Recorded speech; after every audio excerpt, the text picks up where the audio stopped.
Good. I want to start off by congratulating Fatin, the chairwoman of ASEAN Young Entrepreneur Carnival, and all of you. That the team has been doing a splendid job, and I was here the last few hours, just gluing on to watching everyone.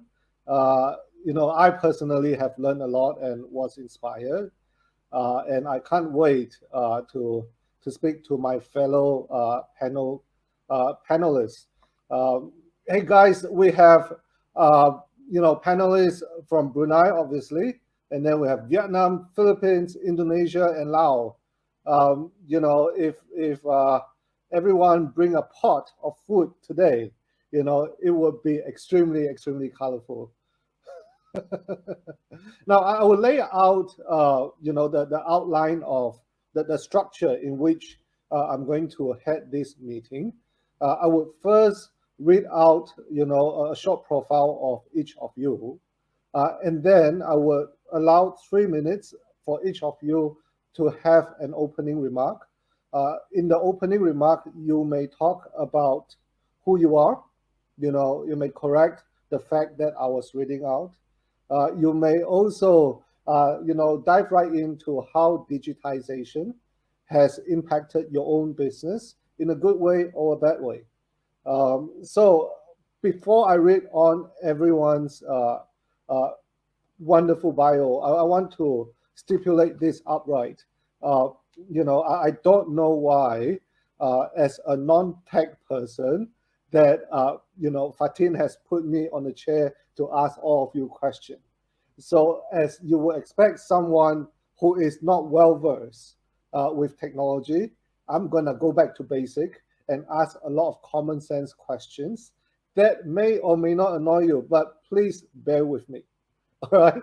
So with that out of the way, let me start with our first panel speaker, Mr. Wong Punton Sichan Tala.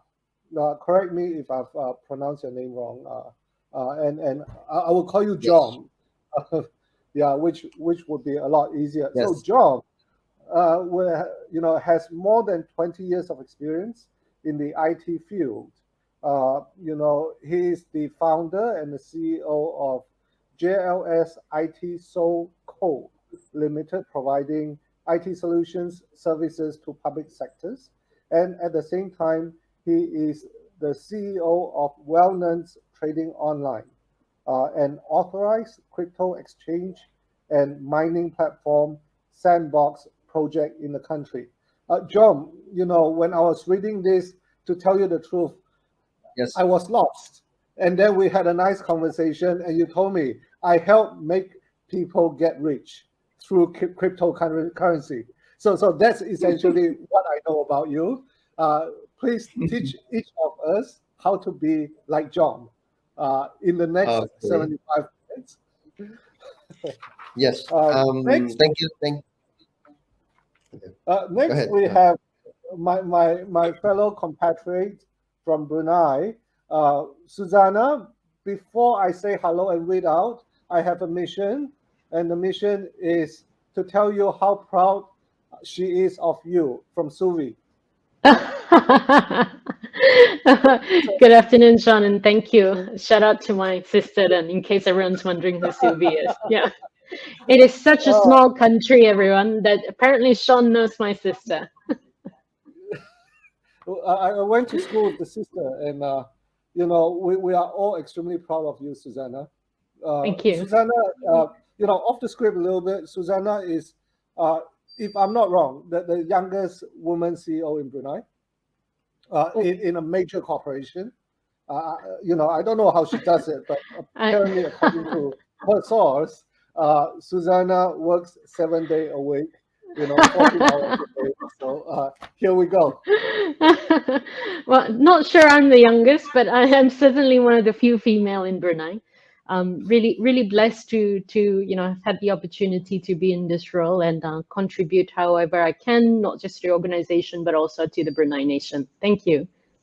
Can't wait to hear from you. Let me read about you, all right, Susanna?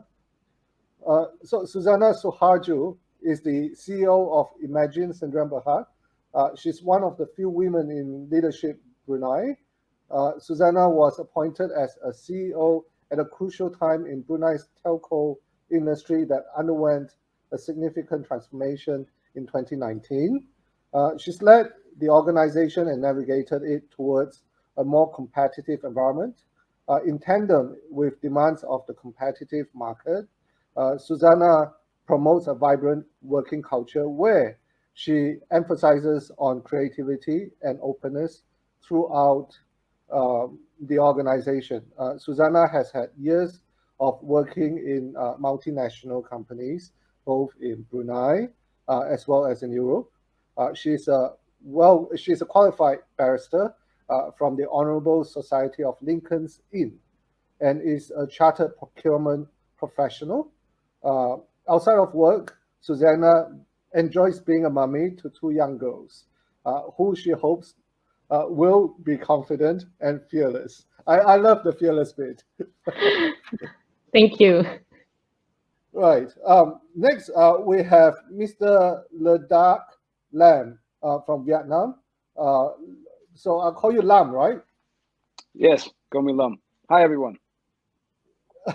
Lam and I had a really fun conversation as he was driving around the road.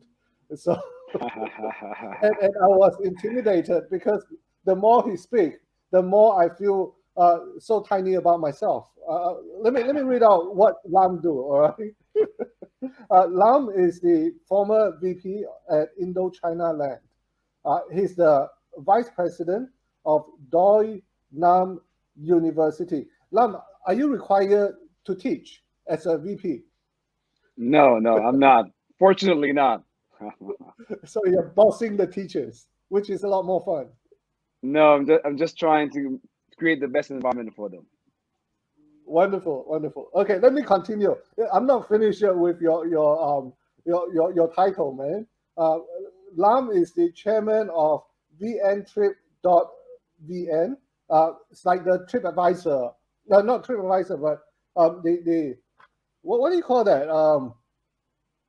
The travel app, you know, the booking app, booking.com kind of thing. Yeah, it's kind of like C-Trip. Okay, yes. And VTV Cap Sports and Technology and Digital Transformation Club under Vietnam Young Entrepreneur Association. So I went to your other website, the VTV Cap Sports.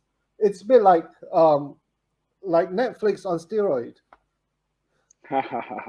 No, we're just sports. We're only doing sports. Yeah, Netflix on steroids for sports. I mean, there's so many icons, so many things to look at. Thank you, Lam, for spending your precious time with us. I know I'm not. Thank you for having me. Not just you. I know every single one is extremely busy. You know, shall I go on to your resume? I think those few introduction will say it all, right? I'll go next to it, and I can't wait to go right in. Rifki is possibly one of the most fascinating stories that I've come across. Rifki has a superpower to get someone in a well-paid job and turn that person into an Uber driver. Rifki, you have to tell that story afterward, all right? Sure. Okay, Rifki has the shortest title, but I tell you, I would put my money on, you know, the 10th, you know, the top 10 unicorn in Jakarta, you know, coming out real soon. All right. So I'm betting on you. Let me read about you, Rifki. So Rifki's full name is Rifki Pratomo from Jakarta. He's the CEO of Endalin. He started his career in 2011 as a corporate banker in Maybank, and he took the role of Indonesia finance manager for Shell Indonesia in 2014, and a short stint in SEA Group in 2015, and started Andalin in 2016. Andalin is a digital freight forwarder that simplifies the complexity of import and export shipments for companies in Indonesia. Andalin provides a seamless digital freight forwarding experience in every aspect of your logistical need. I'll stop there. And in short, Andalin is made for people like me who hate to fill up forms. Yes. Am I accurate? That sounds enough, John. And lastly, I have my brother from another mother. Vijay, you have to explain to us the Africa connotation afterward. But let me read about Vijay Africa. Vijay wears many hats in the technology and entrepreneurship scene, with a personal mantra of tech for good, tech for all. He's an organization and change driver, a serial entrepreneur, a startup enabler, and an advocate of good governance. Vijay is the managing director of the Singapore, Malaysia, and operations of IT Group Inc., regional technology solutions company headquartered in the Philippines. Vijay graduated from Ateneo de Manila. That's like the top university in the Philippines, and carries an MBA from Thunderbird School of Global Management. He is a fellow of the Institute of Corporate Directors (ICD) and a member of the Malaysian Alliance of Corporate Directors. Vijay, I went to your website, and the first line just captured my attention. Is your business empowered for the next normal? Love the question. I think that would be the main question of the day as we unfold. Let me start with having introduced all of you. I'll let you follow up in correcting whatever fact that I have left out with Lam. John. Yeah, sorry. John, you have 3 minutes. The floor is yours. Okay. Thank you, Sean. Thank you. Being a good friend. I mean, we just met each other. I mean, not met, like we just talked like yesterday, and Yes. we are like up right now. Yes. Hi, Yes, everybody. You promised to make me rich. Okay, I will. But I can tell you, but you are the one who choose your future. Okay. Let me introduce myself. My name is John Wongputhon Sijantalat. I'm CEO of BruneiEvents, and also I have been graduate from USA, master degree in computer science. That's why I found the company, IT company. I run my business since 2000 when I was in college. So I have been like I have seen like many transformation. I mean digitalized transformation, like from Windows like 98, Windows 2000, something like that. I have been working in IT business so long time. So that's why I have facing too many problems, and so your question, what do I have to introduce first? I mean, beside the floor is yours. Basically, according to the host, they have this question assigned. A 3 minutes opening about how your business have been impacted positively or negatively by the pandemic, and the key lessons you've gained from and the strategic move you deploy, particularly on digitization. Now that would be a 3-hour conversation in 3 minutes. So take your pick, all right? Okay, I will. Yes. So right now I'm running a business called BruneiEvents. BruneiEvents is a crypto exchange based in Laos, and crypto. I mean like blockchain. because like if you are in this kind of business, I mean in this field, and about blockchain, actually blockchain it's like we can develop to 19 industry in this kind of things like blockchain. So people, if people think about blockchain, people think like crypto. It's not. So we try to do like a business here, and then we try to improve Laos to be like Estonia. Estonia is a blockchain country. So as like COVID-19 pandemic, our business like running very fast. I mean, we don't get effect from pandemic, because right, IT business, when people got stuck in I mean at home, they have nothing to do, right? So they have to use IT. Yeah, that's why most of IT company, they don't get effect from pandemic. I mean COVID-19 pandemic. Yes, as you guys No know, wonder right? you're growing, John. Hmm? No wonder you're growing. Oh, I Oh, mean, yes, you we are are growing, and so is Yeah. everyone here who are in IT industry. I'm probably in the wrong trade, Yes.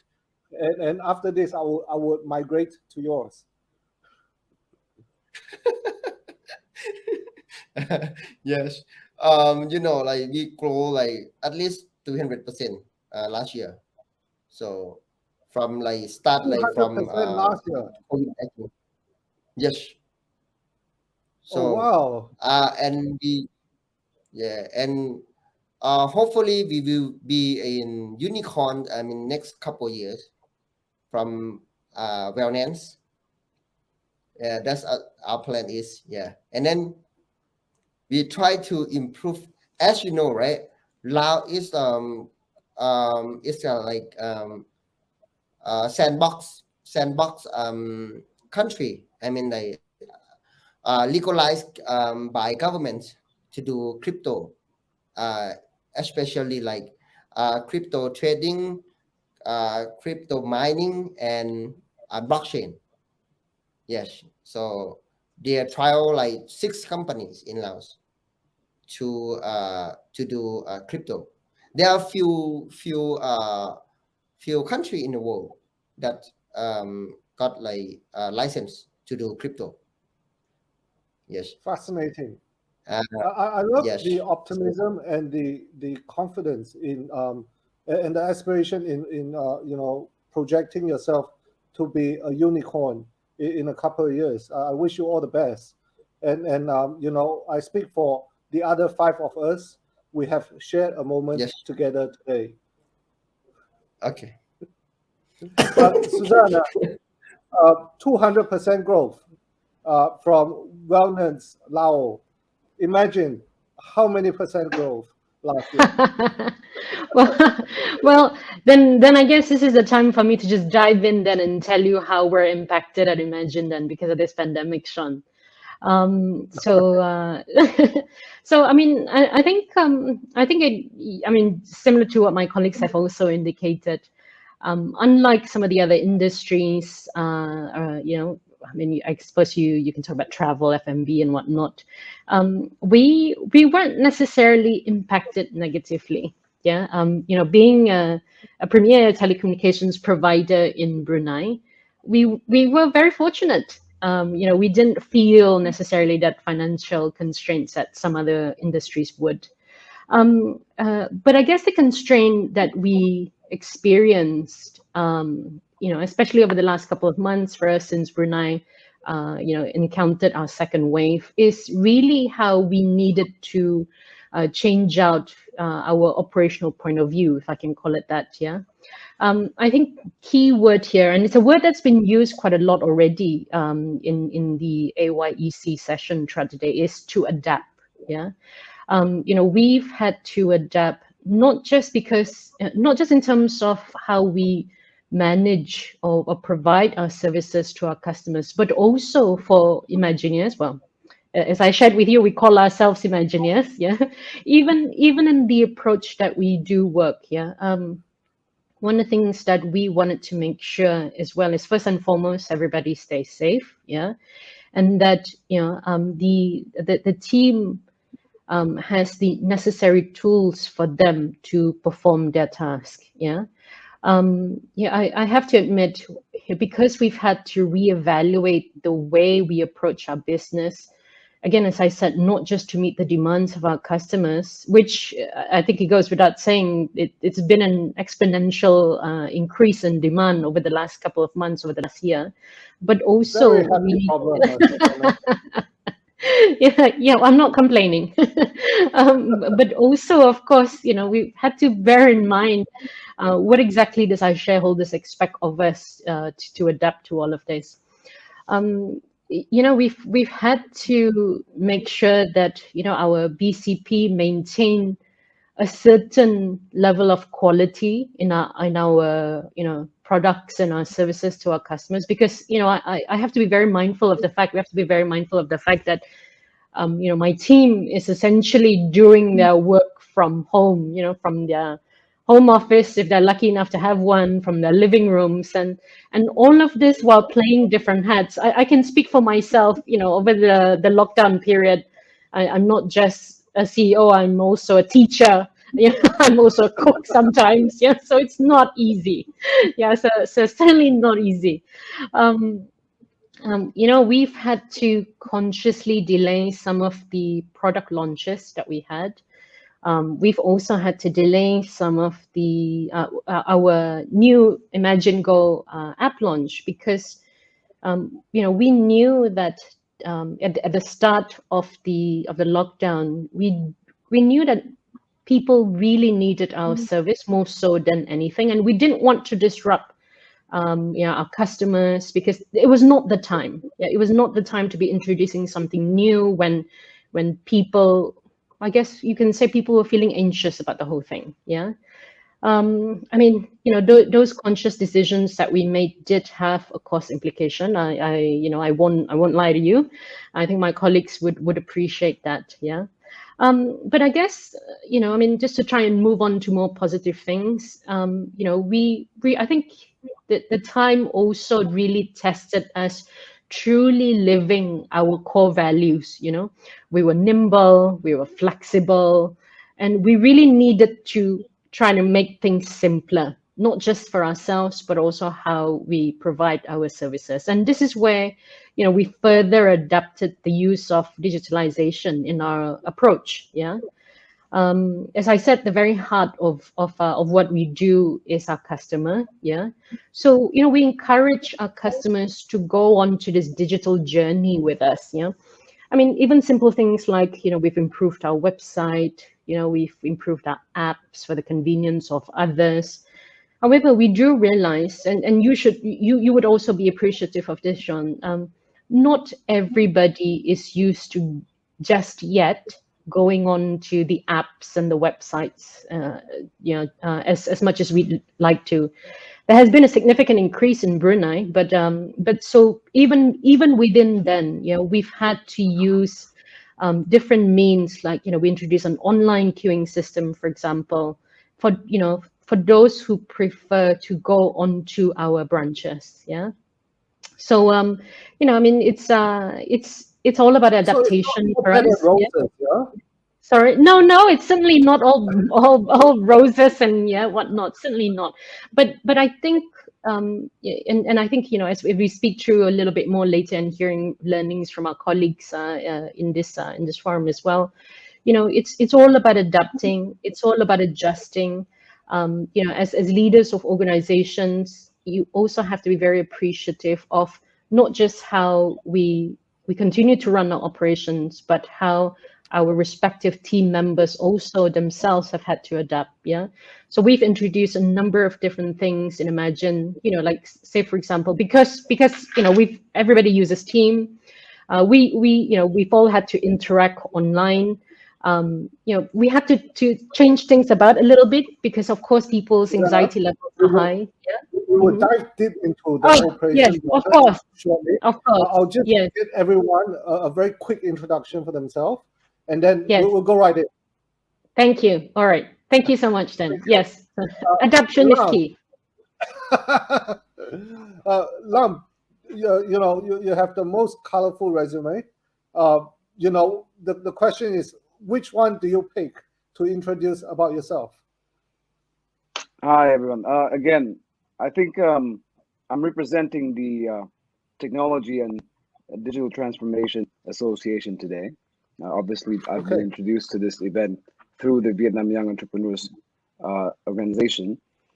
But in terms of the conversation that we're having about COVID and digital transformation, I'd like to speak about the three businesses that we're running.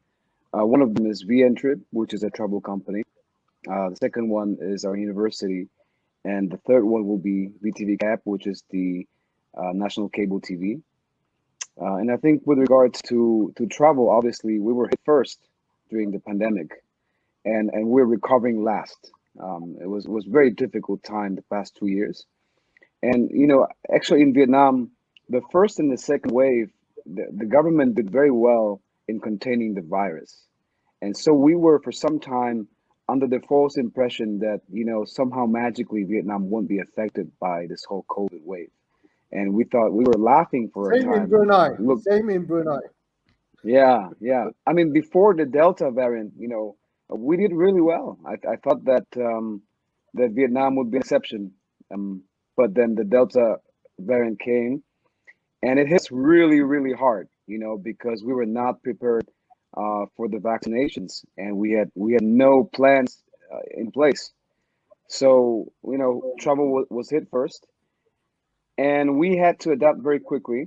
I think we were lucky that before the COVID broke out, we were already focusing on B2B, a lot of corporate travel. So we actually pivoted to focusing on organizations. And we built a travel management system which helps to digitize all the tasks related to travel.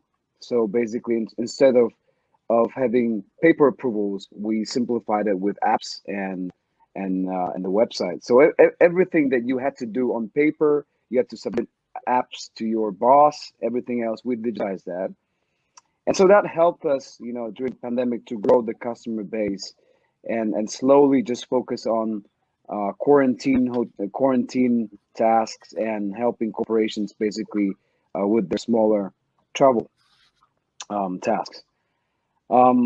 We're doing okay, but I think travel will be challenging right now. Sorry, is there a sense of recovery right now for your travel business? We see some recovery. So B2C is basically dead right now, right? Any B2C, people are scared. Even though most of the population got the first jab, people are still very, very, very scared to travel. B2B, we are seeing recovery, but no international travel. So it's difficult. But because of the pandemic, I think most of you have seen that people are more open to digital transformation, to digitalization. And so we are actually able to sign up more customers because the CEOs are all of a sudden more aware of cost control. So this has really helped VNtrip in acquiring new customers.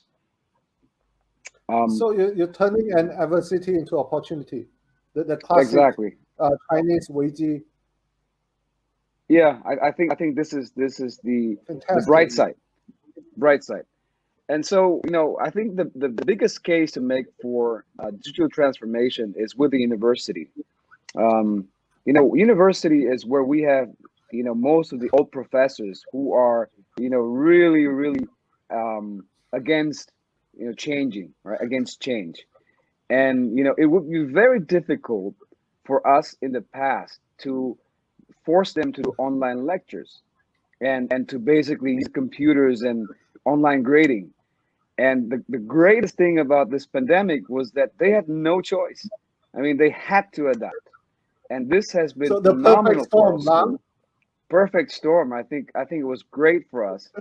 And because of the the pandemic, a lot of students couldn't go abroad to study. So we've actually seen, more students sign up to our university this year.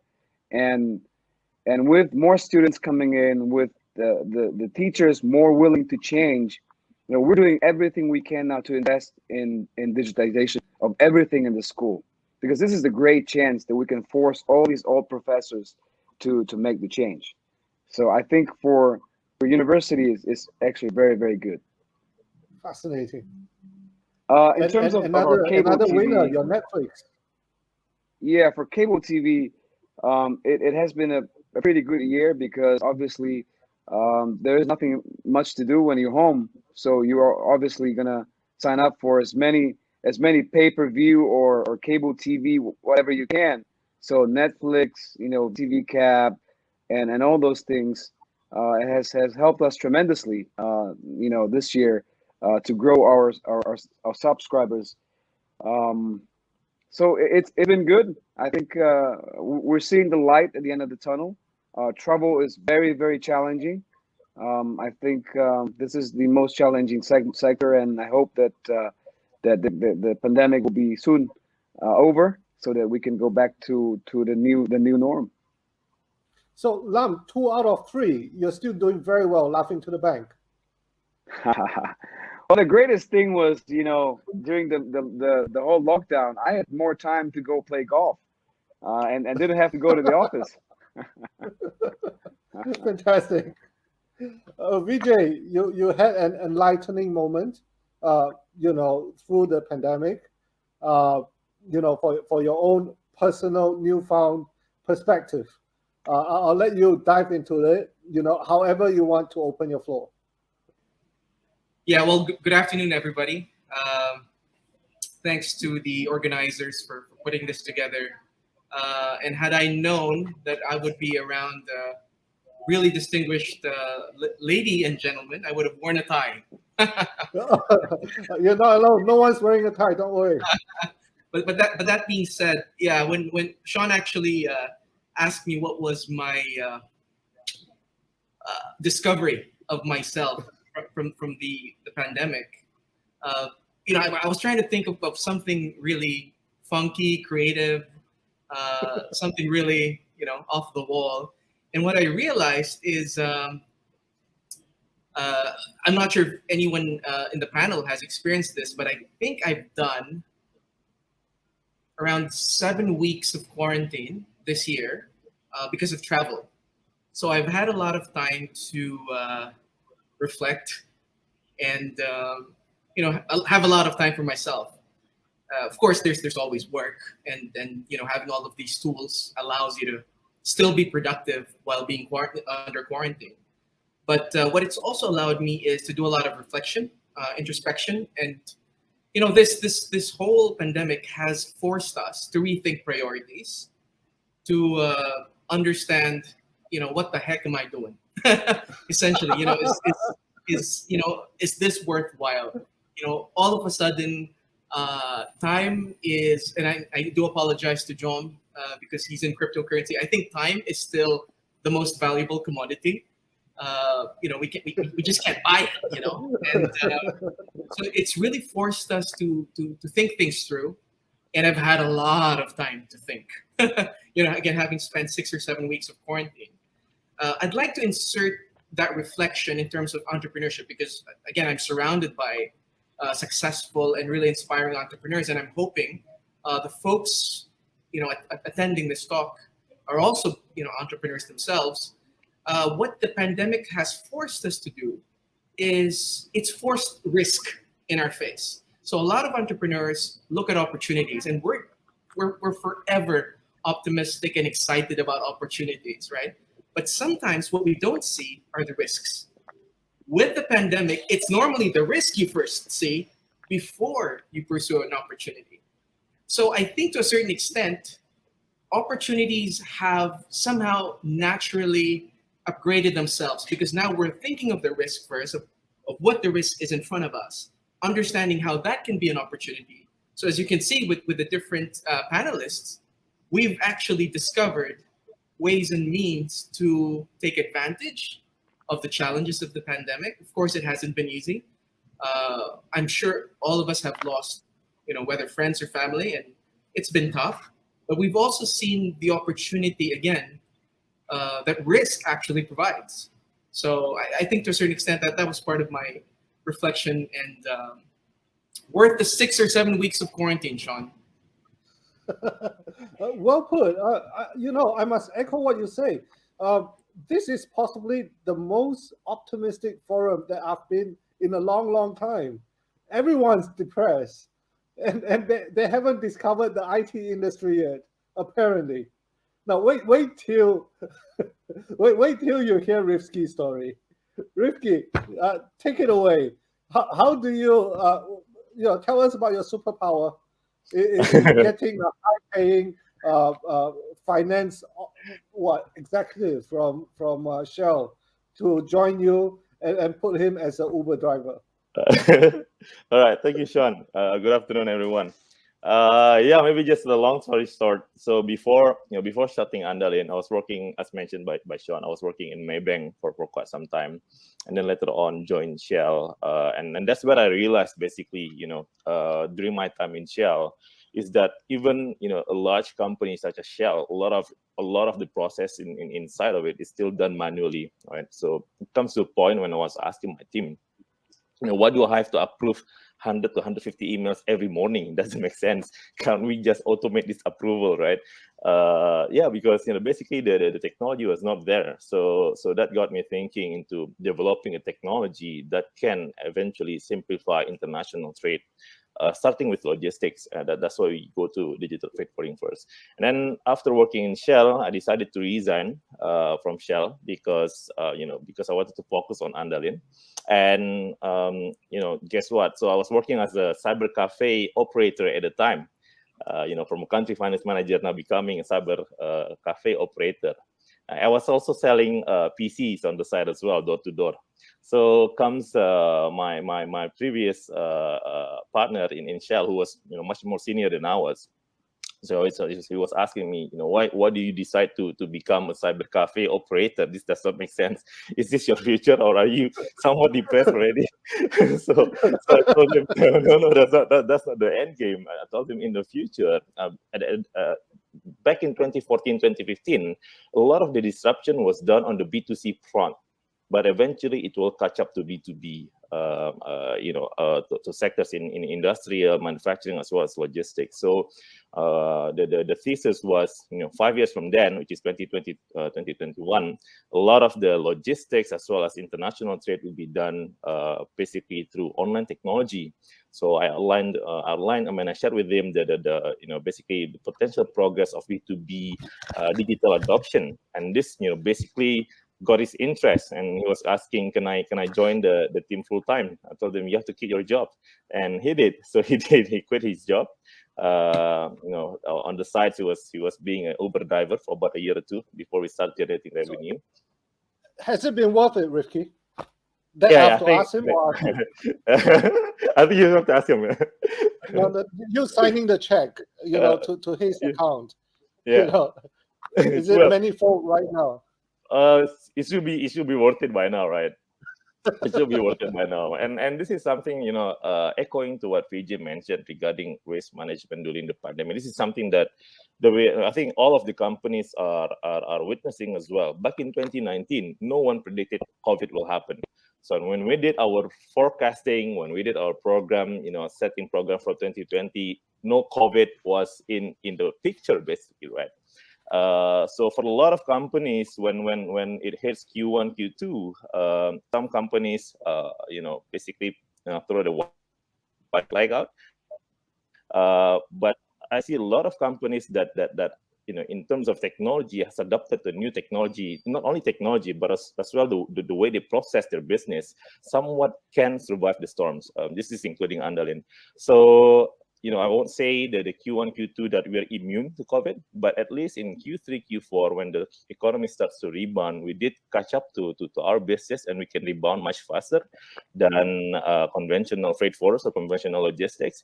And at the end of the day, in 2020, we grew our volume 500% compared to 2019. So in fact, we grew during COVID. 500%. Yes, correct. 500%. Wow. Yes. In the first It's semester of 200% from John, and you're 500%.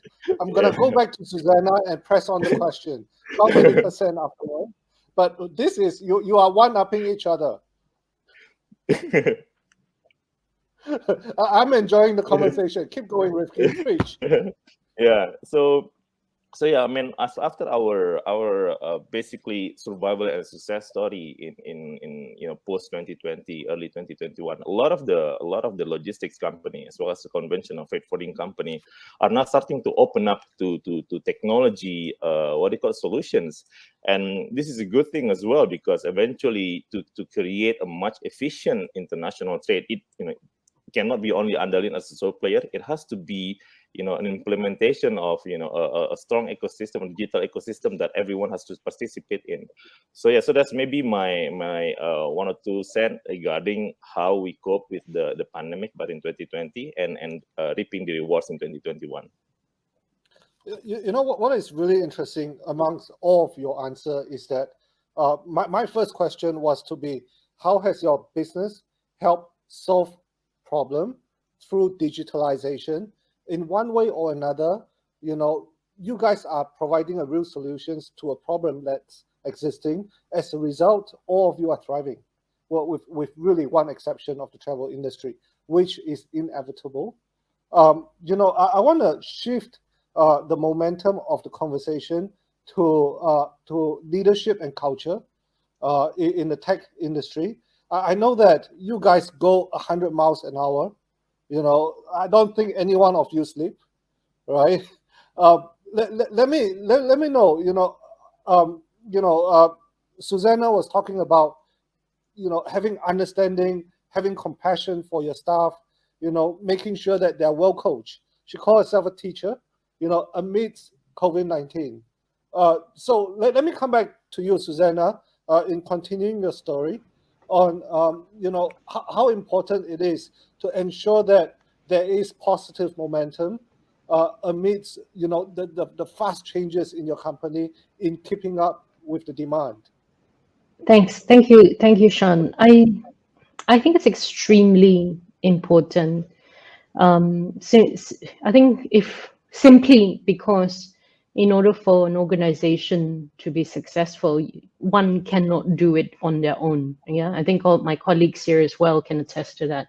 It is essentially teamwork. Yeah, if you talk about what people have gone through during this pandemic, yes, no one foresee it in 2019. Putting the unforeseen impact on the business and the economics is one, but also on the people another. At the very onset, as I shared with you earlier on, safety is of utmost priority for us, I'd imagine, and for me as well personally. Yeah. I know as we moved on and transitioned on to activating our BCP, we then had to also start thinking about how people are coping at home. Different people adapt differently. Some people find going to the office away from their home as an escape, right? Yeah. Because they get to focus on one thing. Yeah. Whereas you don't always have that luxury when you are at home. Presumably you may have children, a spouse, or I don't know, maybe even having elderlies or your parents staying with you. So there's so many factors that one needs to take into account. So some of the things that we adapted in Imagine is that we opted to have virtual engagements, virtual town halls as we call them, every Friday morning. I log in, and most of the organization as well log in. In the beginning, it was more of information sharing. Of course, we pray first, yeah. Seeking help from God, making sure that everyone stays safe. Share with everyone all the news that's since been introduced by the ministry the day prior, and then we realize, every week as it goes on, the same number of people logs in, and then we think let's change it up a little bit. And one of the things that we also do is that our human capital team tends to, check the pulse, as I would say, yeah, the organization. And we found that different people are experiencing different things, and there's a lot of stress levels, not just because of the work, but stress levels because of the environment. So we then started introducing speakers, essentially helping people on how to manage their time. These are things that you would think that people would know, but you know what? In times like this, it helps to share some knowledge. Yeah. So that's what we do on a weekly basis. And then it then transform again to, having, what do you call it? Online workout sessions, and things like that. And I think that, yeah, I think it helped with the morale of the team. So these were the things that we took into play. Yeah. And I'd like to believe that it's successful. Yeah. Thank you. Having a young CEO and it's a young and dynamic CEO has its perk, hasn't it? I think key here for us is listen. I cannot profess to know everything, yeah, but what I can do is always to reach out to others and to hear what it is that they're going through. Yeah, and we adapt as we go along, as I said, and some things may work out, some things may don't, but you won't know unless you try. Well said. Does any of the panelists have any interesting leadership styles that you apply in your culture that has been effective that you can share with us?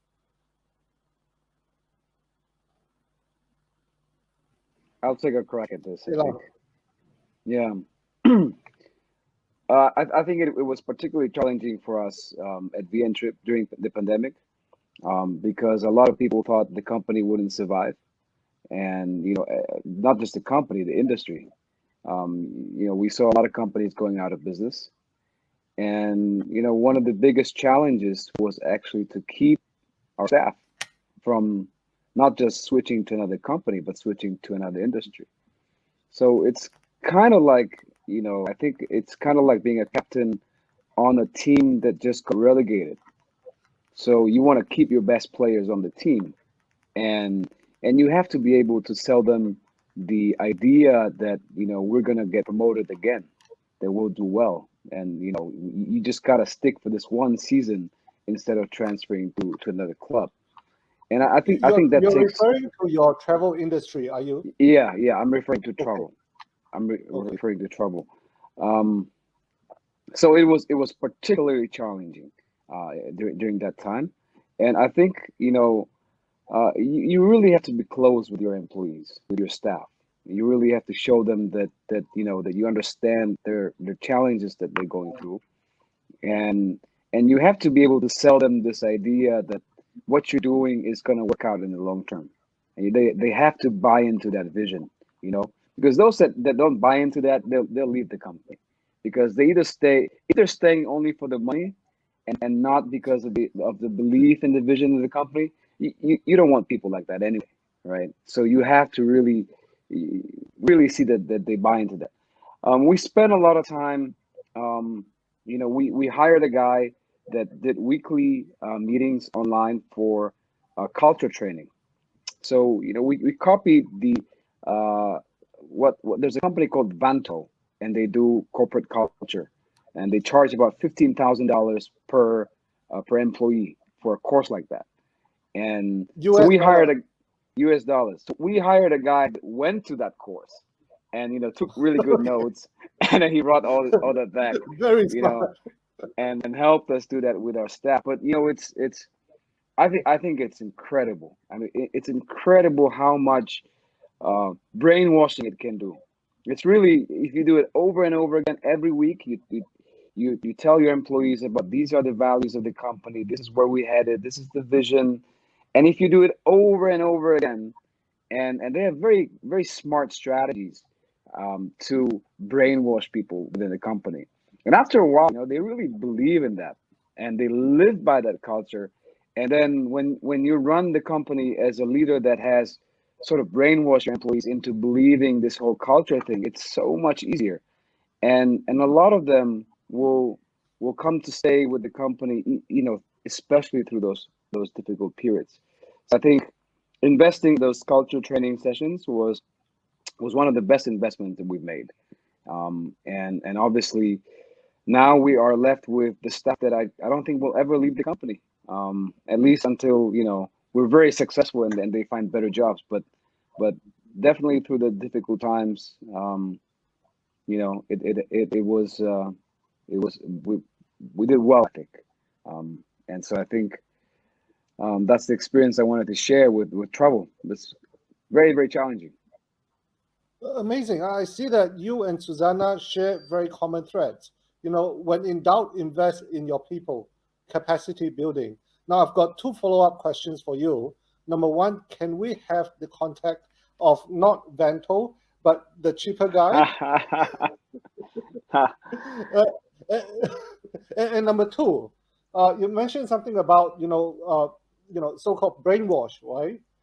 You as a leader, do you allow yourself to be brainwashed that way as well? Because if you don't buy in, you know, fat chances that your employees will. I think you have to, as a leader, you really have to believe it in the first place, because otherwise it's bullshit, right? I'm sorry for the language, but you really have to believe in that, right? You have to truly believe in what you sell, and then you have to build those activities so that your employees understand what you're trying to tell them. You gotta have a vision and a mission that's not just some cliche, you know, sayings. It has to be something very, very practical and achievable. And I think that's how you build the core for that culture system in the long term. Can we go, you know, just 2 minutes, right? Very quickly, go deeper into that conversation. You know, what is that vision and mission that you got people to believe in? So during the pandemic, we basically said that VNTrip just wants to be the company that will help all the other companies digitize their travel needs and save costs. That's it. Very simple. So we're focusing on B2B. We're going to help other corporations, and we want to be a partner of every large corporation in Vietnam. Our mission is to save them costs. So it's very, very simple. We make sure that our employees see what we're trying to do, what our mission is, and we have a very simple target, right? So we're saying 30% of the top corporations in Vietnam in 5 years. So that's, you know, very visual goal. It's not too ambitious, but that's big enough to bring this company to about $500 million valuation, and they can see the roadmap in 5 years. That's about, you know, 50 to 60 corporations per year. And, you know, here's your ESOP. This is how much it's worth. And if you hit this target in 5 years, this is how much you're going to be worth. And that's it, you know. You make it sound so simple. Big, hairy, audacious goal with a visionary leader. It's very simple, you know, very simple. I know just a friend that you should meet. You know, that's Rifki from Indonesia. You know, there's so much parallel in what the 2 of you are doing. Now, I want to move on to another topic of conversation. And, you know, any one of you, if you think that this is something that is relevant to your business or your industry, please feel free to chip in. You know, I want to talk about trends, right? You know, I know this is like John's forte. Things that I don't understand, right? NFT, Bitcoins, and okay, the third thing, right? The metaverse, you know, the 10 minutes video that Zuckerberg just introduced 2 weeks ago. Where are we going? And, you know, shall I be more worried about technology, you know, more than what I am already now? Guys, bring me to the future, but explain to me succinctly and simply. Sean? Anyone? Yes, Sean? VJ. Sorry, before we pass the mic to John, because maybe this is more of his area of expertise. What I do want to promote and advocate, as hopefully as a trend that's growing in the region, is data, is the value of data.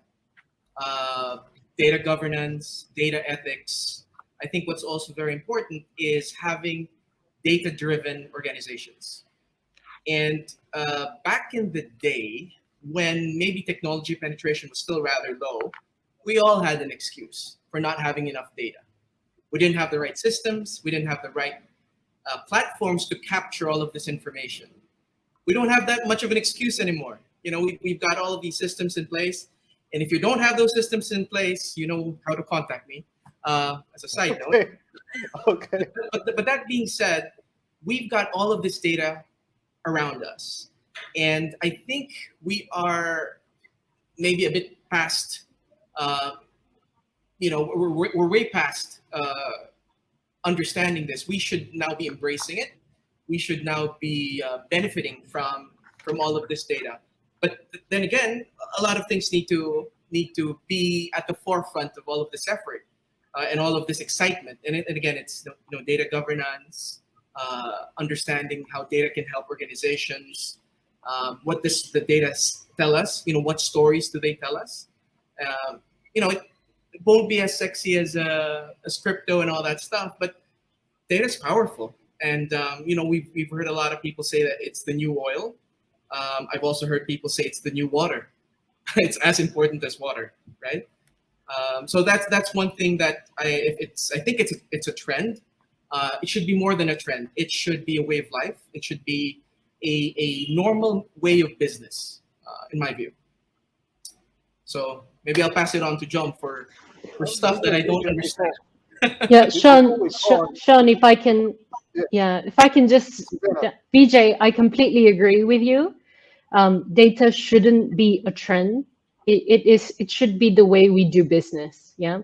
It is particularly relevant to my line of business. You know, being in Brunei, being in a highly competitive market, you need to use data to, and for me, if I can expand from that, data is there, yeah, but it's more of what you do with it, yeah, is also what I think you're saying, yeah, how you analyze it, yeah, and how we can use that to make well-informed decisions. No point in innovation if you don't know how things are performing, how your customers are like, what they don't like, yeah. So yeah, I mean, not to want to drag on it, but I completely agree with you. Thank you.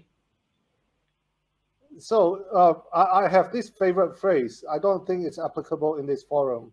It says, never let the facts get into the way of a good story. You know, all of you are highly intelligent, and facts and number only. Believe in the scientist. John, what do you have to teach us about? So John and I had a very interesting conversation about people living in another world. It's almost an imaginary story of, you know, playing game all day while making money. Take us away with your story. Okay, thank you, all speakers. I mean, Vijay and Susanna and Lam. You guys so amazing. And yeah, amazing, aren't they? But right now we are moving to the next world. I mean, metaverse, right? So, as you guys know, blockchain can develop like to many business. I mean, industry. As I found, is 19 industry, insurance. Bitcoin or cryptocurrency. You know, you guys know, right? China, they have their CBDC built on blockchain. So most of like so many countries that are developing their CBDC. So as you guys know that NFT, non-fungible token, cryptocurrency right now, as I check, is 14,000 or more in cryptocurrency. So as you guys know, right, Facebook just announced a metaverse. Yeah, that's a new world. Yeah, and you guys know that they use cryptocurrency to buy things in there, right?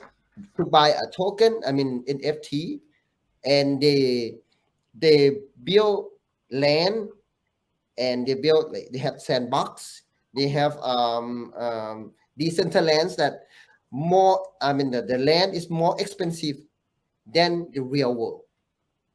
So so amazing that how people buy using the the crypto to buy that things in the real world, in digital world. So as I talk with Mr. Sean, and he's so impressed, like what's going on in this world. I mean, like like, so as you guys know, right, we Sushana and Vijay and Lam and everybody here. So we use technology to our life, right? So right now we just put like we are and then we in another world. I mean, like, so that's why and our pandemic, as COVID, make our life change, as we don't know how we go to that new world. So impressed on this one. So as like Mr. Lam, he doing a business like VN trip. Next, in the future, 5 or 10 years, we don't use cash anymore. We're gonna use like crypto to buy a trip, to use Mr. Lam service, right? So I'm impressed, like, so amazing in this world. Yes, Sean. Yeah. Amazing. Yeah. I've been told that we need to wrap up real soon. 4 o'clock Yes. is our next session, and it goes to say how fascinating all of you are. I would like to before asking my next question, ask our facilitator if there's any question from the floor. I think that a lot of people would have a lot of curiosity for all of you. So, Aspar, would you like to jump in if there's any question?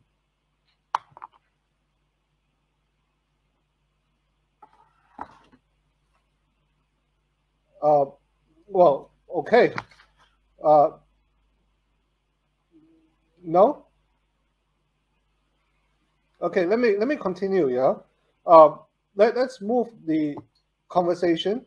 Our final wrap up questions, and I want to start with Rifki, and then all of you will give your 2 minutes deliberation on this topic, and then we will conclude. The topic is inclusion. Yeah. How do we make sure that people are not left behind amidst all the progress, amidst all of you earning your millions and millions? How do we make sure that people understand the language and you are invited to the party? Rifki, what solution do you have on the table? Well, the backbone of our philosophy in Andalin itself is to basically democratize international trade. So by simplifying international trade, import and export in Indonesia, we allow for companies that has never been doing international trade in the past. Now we can include them into this global market. So opening new doors and opportunities. So even in 2021 alone, we have basically we have helped about 50 to 60 medium to large enterprises to start doing their first exports. And I think this kind of inclusion is also important in terms of commercial sense, that there are some companies that are still left behind, that is not getting access to global market yet, and this is something that we're really working on.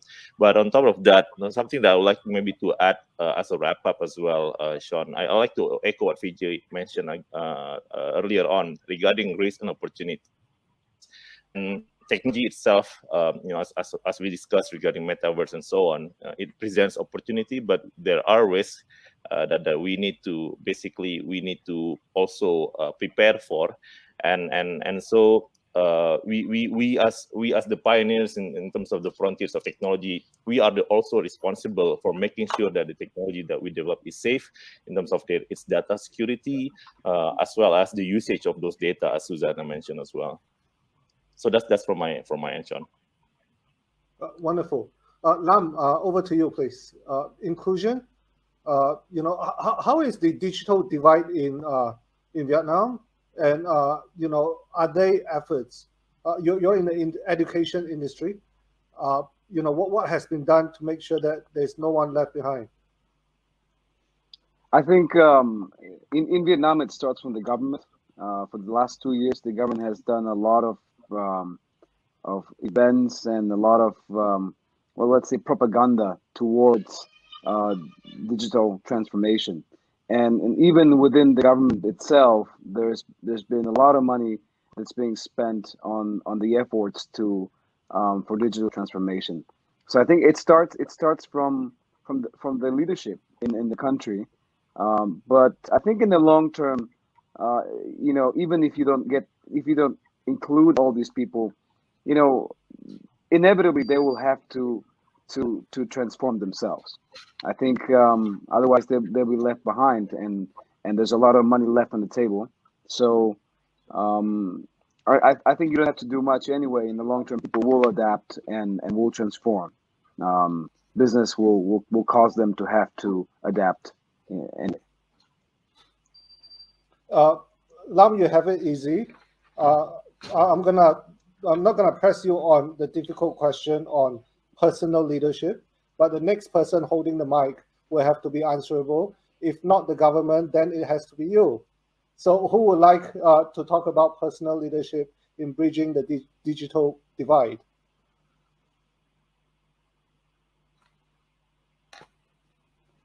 Susanna can. Thanks, Lam. You're welcome.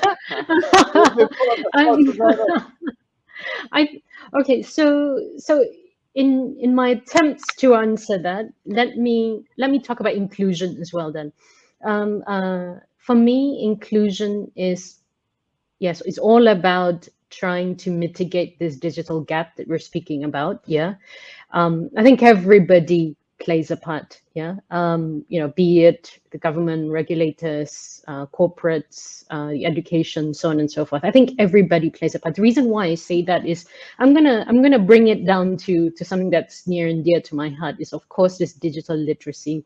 What I mean by that really here is last year in 2019, when the pandemic hit our country, and in fact everywhere around the world, in Brunei in particular, it forced everyone, or rather a majority of our population, to learn how to use simple things like a smartphone.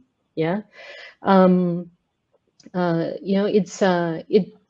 we were always on that path anyway towards moving to a smart nation in Brunei. Yeah, but that the pandemic accelerated that. Yeah, I'm sure it's the same for everybody else here, and we do that via the need to want to have simple usage of a mobile phone. Yeah, which you can carry an Imagine line on, by the way.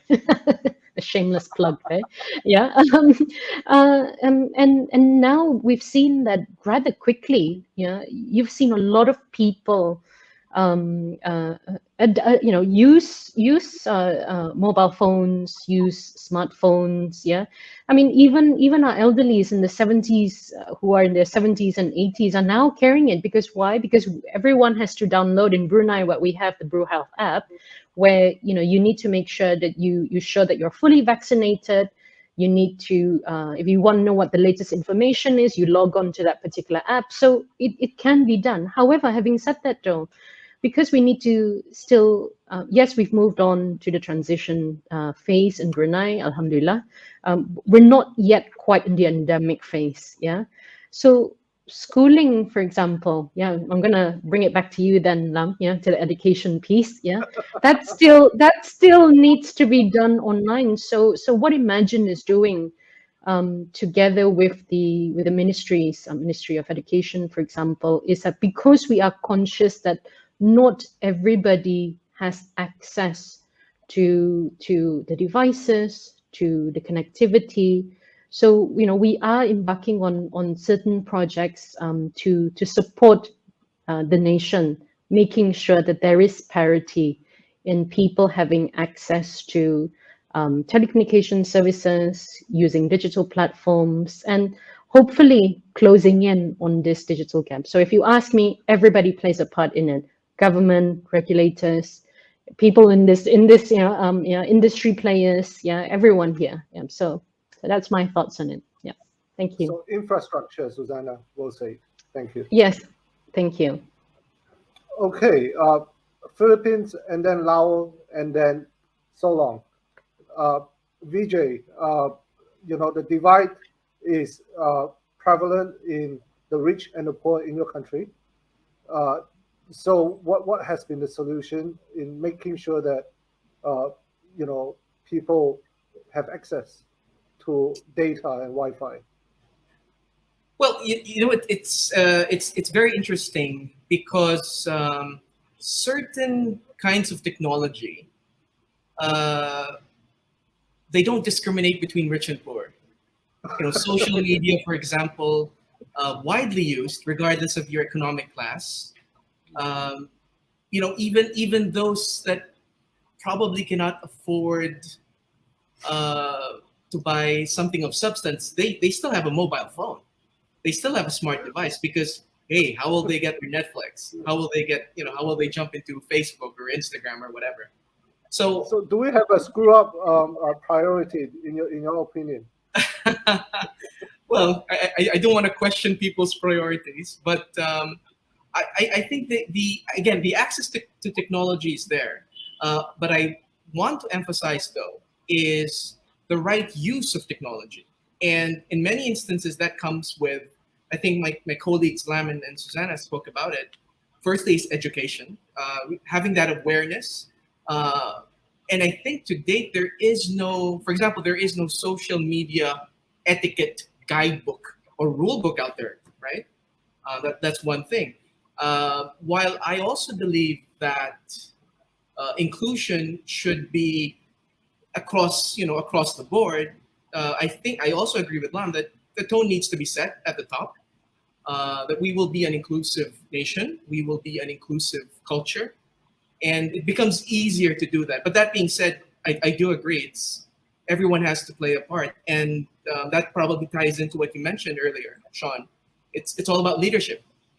If you instill and build a culture of inclusion where everybody has an opportunity, sorry for the cliche, but to be the best version of themselves, you're in a good place, right? You're in a good place, and it's about having access to technology, having access to the right technologies, having access to education, and there's just been a massive pickup in terms of upskilling and all that stuff. And I think a lot of organizations are making this more accessible, again, to rich or poor, men, women. It doesn't matter anymore, right? So the corporations need to come together, individuals need to come together, the government need to come together. John, you have 1 minute. Thank you, Vijay. Well said. Thank you. Okay, I gotta wrap up in Yes. 1 minute. So you are wrapping up for every one of us. You can Okay. talk about the digital divide, or you can do a concluding remark for us. Yes. Thank you for all speakers. So like Sushana and so many people said, we change our life through digital world. So we have to use smartphone. So right now, as a pandemic, COVID pandemic, so some people they left their job, right, and then they play games to earn something like that. So we have to adapt ourselves to the new digital world.